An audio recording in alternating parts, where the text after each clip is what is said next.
Hi everybody and welcome! Today we're gonna talk about the most important single element in your signal chain. My name is Riccardo Gioggi and all of the guitar tones you're going to hear today are provided by Choptones. So what is the most important single element in your signal chain? Let's think about it for a moment. Maybe it's your guitar or the amp or your favorite pedals or maybe a very expensive guitar cable you just bought.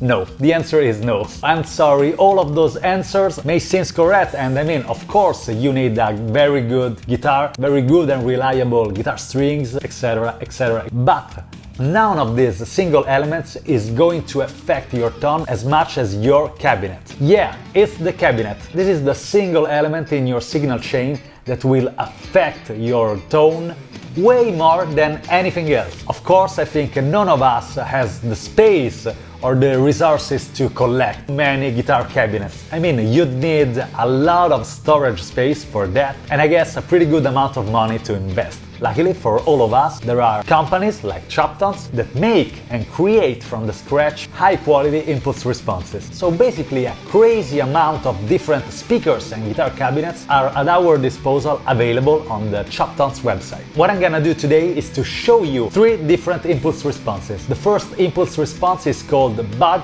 OS 4x12 V30. This is a Mesa 4x12 oversized loaded with Celestion V30s. The second IR I'm going to show you is the snapshot of an AVH 5153. That's another 4x12 cabinet loaded with Celestion G12 EVH. The third IR we're going to check is the snapshot of a Fender Tweed, so a smaller combo, loaded with an Alnico Blue speaker. Of course, I will change the impulse responses only. Any other element in my signal change will be the same. I'm going to use this Ibanez RG752, the Dario American Stage cables, angle screamer. From the Captor X I'm going directly into the DAW, which in my case is Cubase. So let's start with the first comparison. This first part of the video is played on the guitar only. I mean, no rhythm section, no backing tracks, just the guitar.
As you may have noticed, all of these 3 impulse responses sounds really different one from another. You may prefer one on the other, of course, but my personal advice when it comes to choose the right impulse response is to try it not only playing your guitar, but playing your guitar in the context of the song. I mean, I work in the studio every day and a lot of times happens that a specific sound which sounds great alone doesn't fit that good in the mix, or vice versa, a guitar tone which seems to be nothing special alone sounds absolutely great in the context. So we are going to check the Mesa, the AVH and the Fender impulse responses, this time along with a backing track. I did play always the same parts. I started with something more riff-based, then I played a more high-pitched rhythm guitar part here in this area, and then a few bars of guitar solo. Let's go, shall we?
result, in my opinion, it's very different one from another, but it's pretty incredible. I mean, it's exactly like playing through a real cab, mic'd in the studio. That's absolutely impressive for me. You can find any of the inputs responses I'm using on the Choptones website. Thank you so much for watching, subscribe to the channel and let us know your thoughts about the video. Of course, if you liked it, hit the like button and share it. Thanks again, thanks to Choptones, I am Riccardo Gioggi and I'll see you in the next video. Bye!